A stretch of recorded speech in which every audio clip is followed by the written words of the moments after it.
confident Kyle Busch is a dangerous Kyle Busch. Your 69th victory in this series, your 5th right here. Why do these moments never get old, Kyle? Because you never know when the last one is, you know.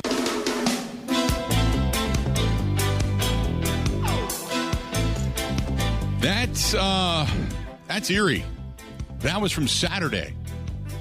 Last Saturday, Kyle Busch winning in the Truck Series and then passing away yesterday. Complications from what we believe to be, is rumored to be, pneumonia that became sepsis. And I don't know doctor-wise all the details, but just, hearing rumors here about what happened as the race world starts to kind of say the same thing as we're all asking, like, oh my God, what happened?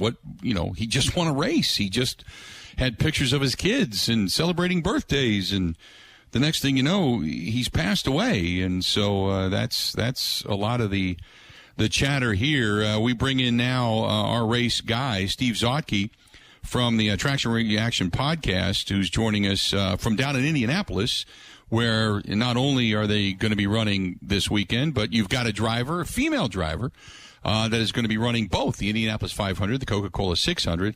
Steve, how you doing? I'm doing great. Unfortunate circumstances, but the show must go on, as they say. But just a shocking news, especially to be down here in Indianapolis. When the news broke, everybody was. It kind of reminded me back. Unfortunately for us Wisconsin fans, about 10 years ago when Dick Trickle, tragically took his own life. I think it was during the first weekend of qualifying at Indianapolis here, and it was just a shock to all of us, especially the way that they have the media center set up.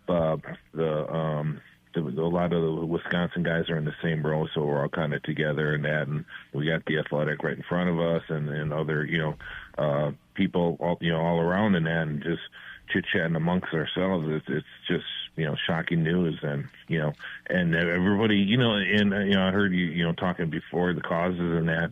When you have a thing like with Micah Parsons and that, people go, oh, you shouldn't speculate, but you and I have been doing sports for a long, long time, and we were thinking, that doesn't look good. That looks like an ACL, because we've seen ACL injuries and we've seen other injuries, and I'm a former EMT. I'm not a doctor, but people speculate, especially like with the injury to Alexander Rossi from the practice on Monday, right after we spoke.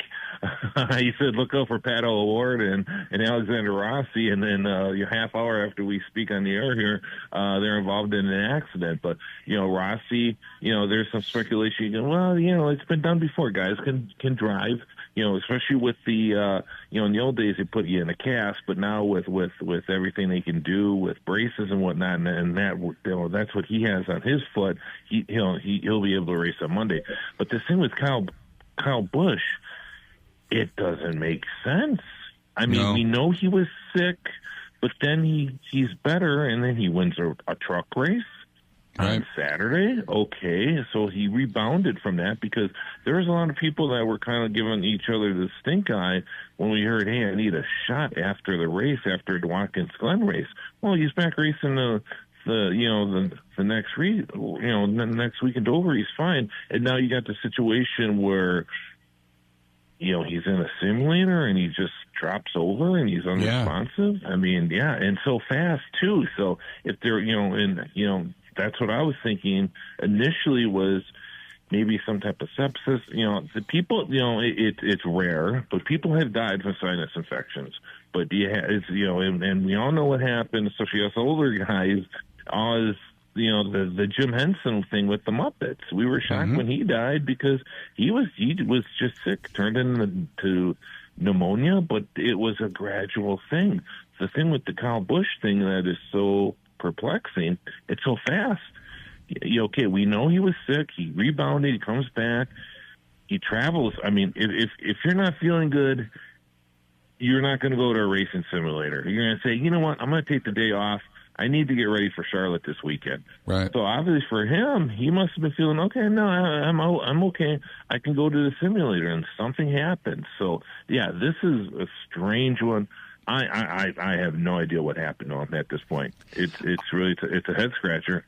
Yeah, with everything he's done, it's amazing because I never knew to the level of success that he's had. I mean, we always knew Kyle Busch. I mean, they called him Rowdy. He was a guy that was take no prisoners, and he took a lot of pride in being the son of a bitch, for lack of a better term, and didn't mind it because that's the way he was going to race. But then you hear the stories like John Ewart told us a little while ago about all the care and concern he had for the fans and for people that really kind of cared for him as a race car driver and for the sport, and and how great he was with the kids and the families and the autographs and things that he did behind the scenes. And so, okay, you get all of that, but I think the entire motorsports world thought this is bizarre, it's tragic, it's something that you look at and go, there but for the grace of God, because everybody starts thinking to themselves, okay, I've raced when I had a sinus infection, I've raced when I was under the weather.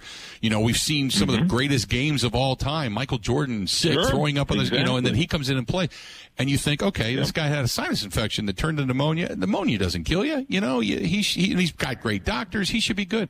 This has got to be one of those punch in the guts where you just go, holy crap, I never expected it, nor did I ever know. And then you think 41 years old, two young kids, they had struggled to have a family, and then she got pregnant twice.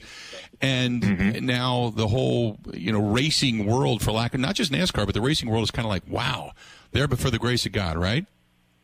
Yeah, I was working with the Milwaukee Mile. They brought in Kyle Busch for some of the short track racing with Track Enterprises, and and also at Slinger, I was able to spend some time with him off the track, in the paddock, in the pits.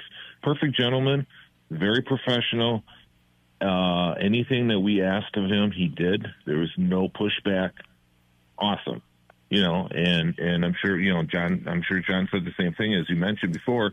And, some of that was his personality, but then the guys understand that what happens on the track and what's off the track. I think we all know guys who are, aren't the greatest people, but there's guys like, AJ Foyt, rough guy, comes across when things don't go right. He's, but he's done so much behind the scenes. People would be blown away, and that's the way he wants it, guys. And Kyle Busch was that way, and he did a lot of stuff for people, and he was very helpful. And like I said, in my case, very professional and easy to work with. So I know we only got a couple minutes left, but I do want to talk some Indy because it's a big weekend, and this is really kind of the kickoff to summer, and this is the biggest, the greatest spectacle in racing. So give me what it's like down there on this Friday, getting ready for the Indianapolis 500 on Sunday, and obviously the weather's going to play a part of this.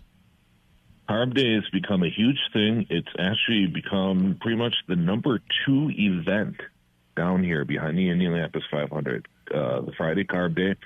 It's final practice. They have, and whoever came up with this idea, I said this last year, the Oscar Mayer Wiener Race with the Wienermobiles are coming up. This thing, it is unbelievable. And the social media bump they get out of this is incredible. Whoever came up with this deserves to be a vice president somewhere for a company, because it is absolutely brilliant. That has gotten really popular, obviously, over the last 2 years. They got a Carb Day concert.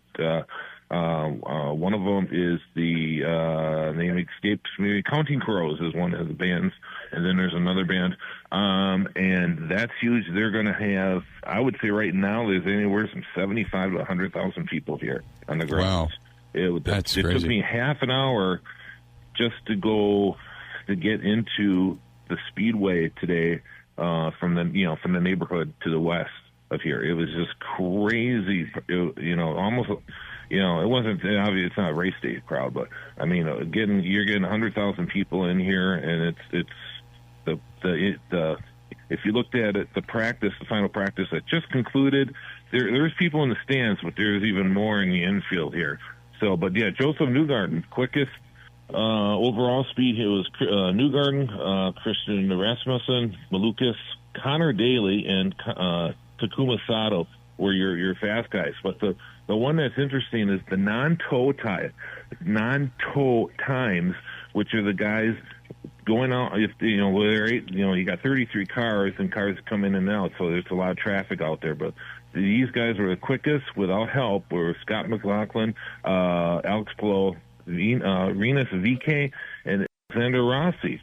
So in his backup car with the broken foot and broken hand, and he's able to get forks. So I think he's the 5th highest bet right now to win the 500. Yeah, it looks like they found something. They don't. Yeah. He's got the confidence. It'll be interesting to see. Win place show. Right. Put on him. I would not surprise to see him get a top 3 at all on Sunday. Real quick before I let you go, that is, we've got a driver. Is Legge the first driver to try to run both as a female? Yes. Okay, that's what I thought she is. And for those that don't know, now, Kathryn Legge, right? Yeah, Kathryn Legge. Now, 1976, Janet Guthrie came down here in an older car for Royal Volstead. They blew some engines and they weren't able to get up to speed and they ran out of time. AJ Foyt put her in a car, but that was just kind of proved that she could make the race. She hit qualifying speeds in the race. Humpty Wheeler from Charlotte, being the brilliant PR guy, said, "Come on down here and put her in a Haas Ellington car," and she ran the World 600 that same weekend. Okay, so Kathryn Legge's going to. That's the closest we got. Okay, Kathryn Legge's going to run the 500, and then she's going to fly out and catch the 600 and kind of go from there. Real quick, what's the weather look like?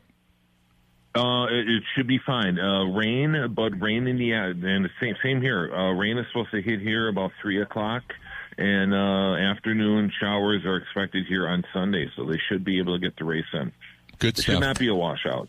Should not be. And looking forward to a good race. Steve, enjoy the weekend, and we'll catch up real soon, okay? All right. Thanks a lot, Bill. Appreciate it. Thanks, pal.